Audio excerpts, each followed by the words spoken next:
Right, morning everyone. So it's been a long time since we've done a video, but we've just been so busy I haven't had the chance to even record any video content or anything. The phone's just been non-stop ringing. So yeah, it's the first day that we're actually managed to get a video recording. So yeah, it's the 1st of July today. So yeah, we're going to get this caravan serviced. It's a Coachman VIP 460, as you can see. Yes, we do this one every year. I remember last year when we serviced this, the brakes were very low, so we're going to obviously jack up and service the brakes anyway, but if they are low, then potentially we will change the shoes in there. We keep the shoes on board because it's quite a common thing to go, but yeah, so we'll get it all jacked up. I've got all the tools out ready, so yeah, we'll get it jacked up, get the wheels off, check the brakes and get the brakes serviced first of all.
Right guys, so as you can see, here we got the brakes. You can see that this side is getting very low. What we'll do is we'll measure it and see how much we've got left. It's still low, but I'm pretty sure it's still above the minimum requirement, but obviously I'll just get the gauges out and we'll measure the thickness. Normally the back is the lowest point, so we'll have to measure it from there to there and just see what we've got. But what we're going to do is take the other side off as well first, just to make sure we'll measure that side as well to make sure that that is also within the limit and go from there. So we'll just go around the other side and do the same the other side.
Right, and as you can see, this is the same guy, so we're very low on this edge.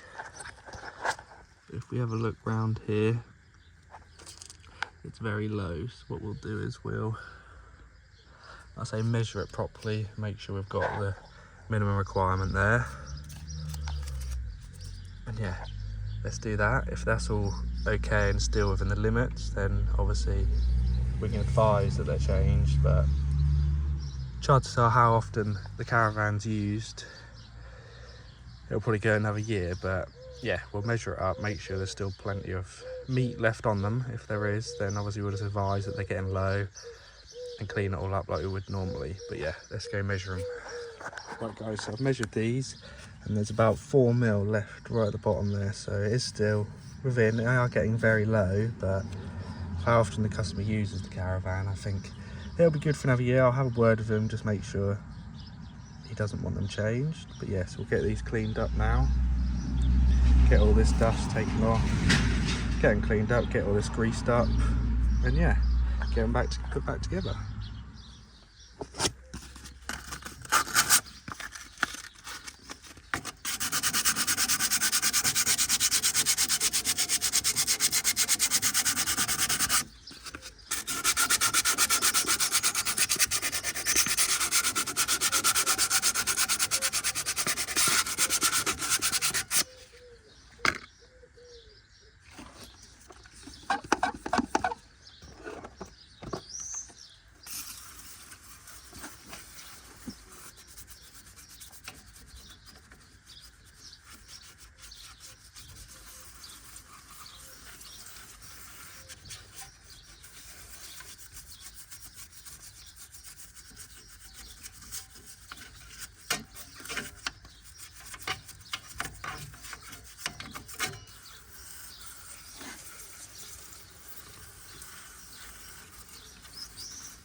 Right, so we've done this side, so we're now going to do the other side.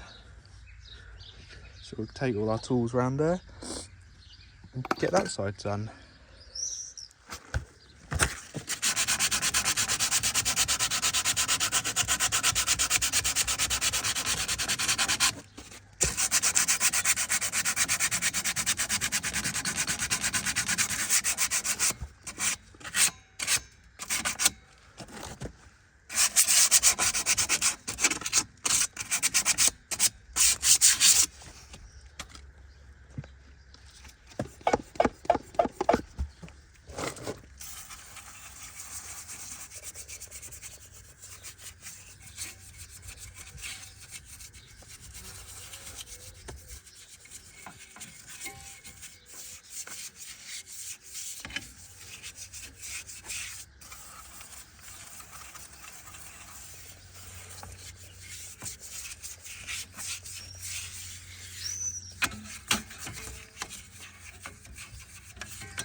Right, so that's this side done. As you probably saw, the brakes are very low. I'm going to advise the customer keeps a close eye on them. But again, like I say, they are still above the minimum requirement for you need to change them, but yeah, it's still below what I'd like to see them at the end of the day. But at the end of the day, it's down to the customer, and they decided that they didn't want to have them done because they're not planning on using the Caravan as much as they normally do this year. So it's the customer's choice at the end of the day, but I'm going to advise that they keep an eye on the handbrake, and obviously if there's any noises, metal on metal, anything like that, then they report it straight to us and we'll come out and get them changed. Obviously they could last another year. If the customer's only going to use the Caravan twice a year and then use it locally, then he might not need any brakes till next service, but you just don't know how people drive and how far they go. So like I say, we advise that they're changed, but at the end of the day the customer makes a decision. So yeah, right, so what we'll do is we'll get these adjusted now, where they can get the wheels put back on, get them torqued up, get them cleaned as well, because they are just a little bit dirty. So yeah, we'll give them a quick wipe over. So yeah, right, so the next thing to do is we're going to adjust the brakes, so we'll get that done now. Right guys, so yeah, I've just had another word with the customer, as I'm not 100% confident on leaving the brakes how they are on this one, and I've discussed with him how many miles he's going to plan on doing this year, and he said he's going to plan on doing probably about 5,000 miles, so it's a little bit more than your average Joe uses a Caravan. He's going to go abroad a lot as well, and he might be going across hills and mountains, so obviously that puts a lot of strain on the brakes. So I advised him again that we change them over while we're here today, because the problem is the drums are fine today. When we checked them, they're all good still. So like I said to him, the problem is if they get down to metal, you could then score the drums, and then you're gonna need 2 new drums as well as a set of shoes. So it's a hard one. Like I said to him, they could last another year, but if you're gonna go across a lot of mountains, and 5,000 miles is a long way, it's so hard to determine, because obviously if it's all flat roads and you're steady braking, then yeah, they probably would last fine, how much is left on them. But if you come down some steep hills, it's putting a lot of strain on these brakes. And like I say, it's kind of one of those where it's going to need them next year no matter what. And if you plan on keeping the van for, well, at least another 5 or 6 years, these shoes will definitely last that at the end of the day. Whereas if you don't plan on keeping it for another year or so, then fair enough, yeah, you could potentially put the risk, but I wouldn't advise it. But what I'm trying to say is basically, if you plan on keeping the van, invest in it, because at the end of the day, a set of shoes is cheaper than a set of shoes and a brake set of drums. So he said go ahead with that. The only problem is obviously we've literally put it all back together now, so what we're going to have to do is take it to bits again, put another 1 use nut on, because obviously as soon as you tighten them up they lose all their strength. So we'll have to put another one of those on. That's a little bit annoying, but it's one of those things. At the end of the day, it's a safety thing, so we can't not do it. So yeah, we've got a brand new set of shoes here to go on with obviously a new nut. I've put a nut the other side as well for that side. We only use genuine Alco shoes at the end of the day. A lot of people use aftermarket ones because they do come out a little bit cheaper, but for the sake of how cheap they are, they're only about £10–20 cheaper a set, but the quality in them is totally different. Like, these will definitely last the customer a lot of years, whereas with the cheaper ones you can fit them. We don't fit them, but some of the time we go to a customer that fit them themselves or got someone else out to fit them, and you'll go to clean the drums and it'll be full of dust after a year. And yeah, whereas with these, they don't seem to produce as much brake dust, and they don't wear as fast as well. I don't know whether the metal in them is a better quality or what, but yeah, so we're going to fit some genuine Alco nuts or Alco shoes to this one, and obviously a genuine nut as well that we'll put on there. So yeah, so what we'll do is we'll take all this to bits again, take the brakes to pieces, give them a good clean as well, and yeah, let's get that done.